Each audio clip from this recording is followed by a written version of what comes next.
深圳的一个相亲大会啊，48个女的，0个男人，入场费呢是5800。Last week, a local matchmaking event held in Shenzhen sparked a lot of heated discussion. A total of 48 well-dressed women attended the event, with an entry fee as high as 5,800 yuan, but the embarrassing part was, not a single man showed up. These women arrived in full glamour, with exquisite makeup and commanding presence, as if it were a dazzling talent show. However, what awaited them was not the ideal Prince Charming, but a completely empty section for male guests. Among them, a 38-year-old woman working in the finance industry, with an annual income of 200,000 yuan, insisted that her potential partner must be an unmarried man earning over 1 million yuan annually, and owning both a house and a car in Shenzhen.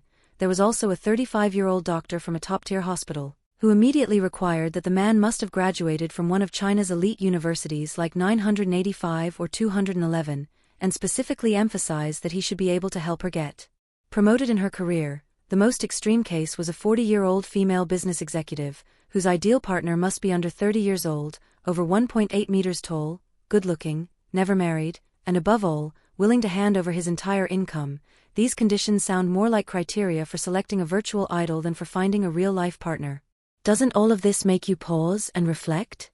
In this venue with a 5,800 yuan ticket, they turned marriage into a precise investment project, dressed themselves like high-priced luxury items, hoping to be chosen and taken away by their ideal tall, rich, and handsome man, yet they forgot that love is not an auction.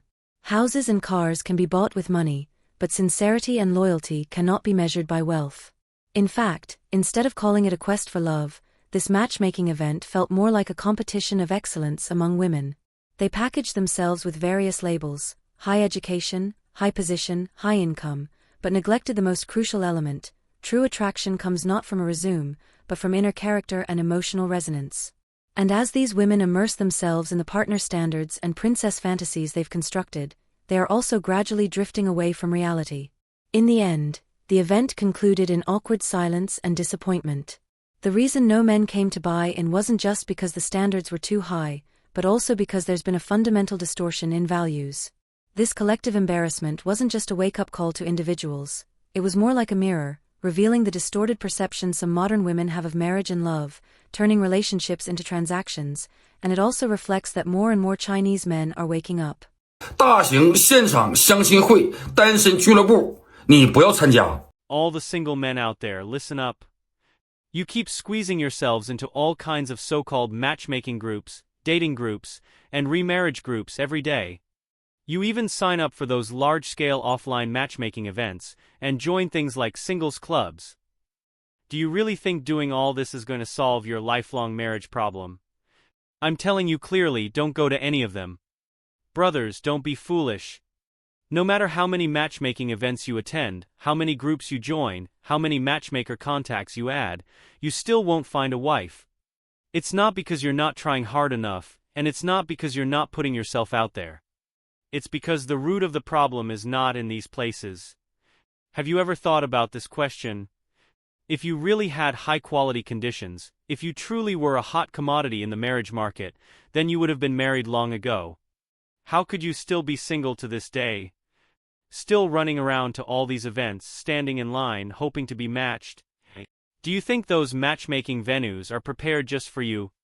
Come on. Nowadays, many cities have so-called offline matchmaking events and urban socializing activities, but at their core they're just traps, a setup. The more you attend, the deeper you get stuck. Even more absurd, there's now a whole industry chain of professional matchmaking women. Many of these women go to matchmaking events in one city, then immediately travel to the next to keep attending more. They dress up beautifully, talk a good game, but they're not there to find husbands, they're there to put on a show, to play the part.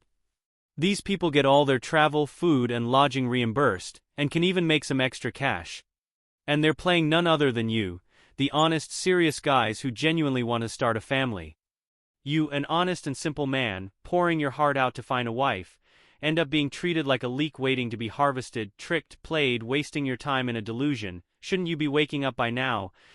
So brothers, stop dreaming in those fake events.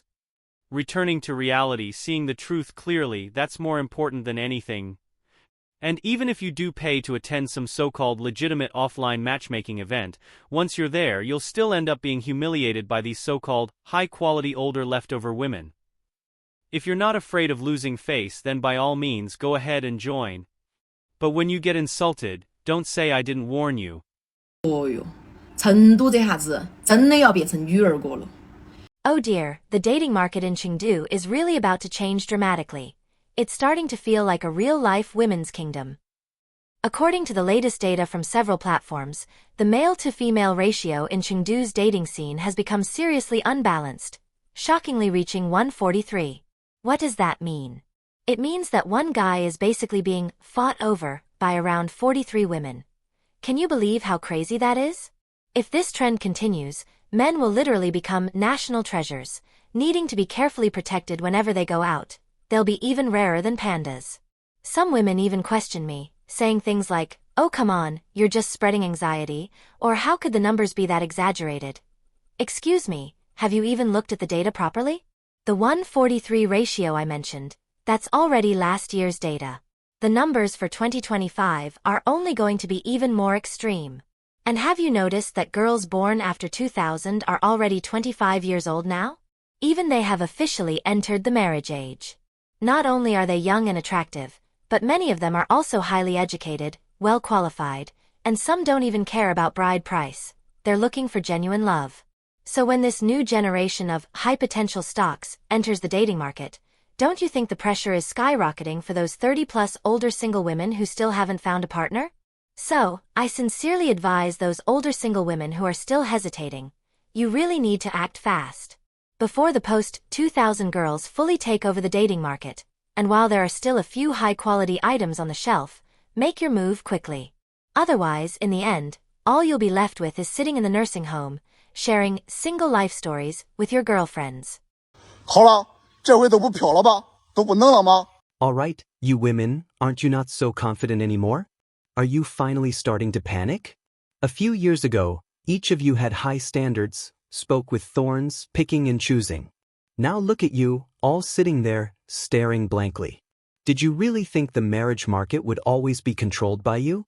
Those outrageous demands you once made, the man must buy a house in full, the house deed must have my name, must have a car, a house, savings, and be an only child. Did you really believe that men all over the world were lining up just to satisfy you? And another thing, you always ask what job the man has, how much he earns, whether he has connections, whether his family has resources. The man's family might be in the military industry, making bullets, building artillery, decent people, and you still say they're too ordinary. What about you? You earn 2,000 yuan a month, have nothing, yet you dare demand the man must make at least 10,000 yuan a month. Have you ever measured how much you're really worth? Who do you think you are? In previous years, once the new year came around, boys would rush home to arrange blind dates. Back then, each of you acted like queens picking men. But look now, aren't there fewer and fewer boys voluntarily going on blind dates this year? In the past, if there was a young girl in a village, matchmakers would fight to visit. And now? Who still cares about you? Men are done playing. They've seen through it, they've woken up. They've been burned by some women and are too scared to marry easily anymore. Which family hasn't saved up hundreds of thousands of yuan just to get their son a wife? And then you take the bride price and leave after a year, 6 months, or even a few months. That's the life savings of his parents. Just wasted on you like that.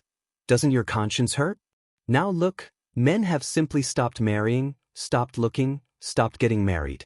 It's not that they can't afford to marry, they just don't want to marry you. This isn't about a lack of wives, it's that you've played yourselves out of the game. Didn't you love being picky? Well, great, now no one's coming to your door. Keep picking, pick until the end of time, no one will want you.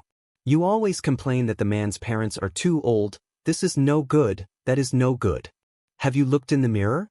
Are your own parents not old?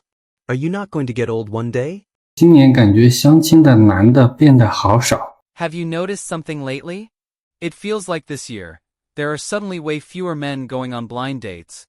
In the past, whenever a family had a daughter of marriageable age, there would be a long line of suitors right outside the door, each man taking turns to meet her and chat, afraid of missing out on a chance. But this kind of lively scene has clearly diminished this year, almost nowhere to be seen. Several of my friends around my age used to treat going back home for blind dates during holidays as a mandatory task. Sometimes they'd meet several girls in just one day. But this year when I asked them, "Hey, why didn't you go home for blind dates during the break? Where are you guys?" One of them told me he was in Sanya, and another said he was vacationing in Dali. I was stunned for a second, thinking, why are you guys all suddenly off traveling? Out of curiosity, I asked them again. Weren't you always saying you were saving money to buy a house and get married? Why aren't you taking blind dates seriously anymore? Not saving money either? And you even have time to go on vacation? Places like Dali and Sanya, weren't those the kind of places girls used to go for photo ops? You guys, a bunch of older single men, aren't thinking about saving up and getting married, and you're actually in the mood to go have fun. And do you know what they said? With total disdain on their faces, they replied, "I've worked hard for so many years, don't I deserve to enjoy life a little? Why can't men take a break and relax too?" Honestly, when I heard that, I was shocked, but more than that, I genuinely felt happy for them. I really think the times have changed. People are no longer trapped in that old model of must get married, must buy a house, but are starting to embrace new choices and the courage to live their own way. At the end of the day, the world really is constantly changing. Society's version is always being updated, and people's mindsets are slowly waking up. Stop thinking that there are still men who are born to be simps, or destined to be walking wallets. These days, trust me, people aren't dumb anymore. The men who used to be exploited by women? They've already started to live with clarity. Can you believe it? Nowadays in China, more and more men are voluntarily withdrawing from the blind date market. This is not an isolated phenomenon, but a quietly spreading trend across the entire country. So, what exactly is the reason behind this? Actually, it's very complicated, but in the end, it all boils down to one word: money.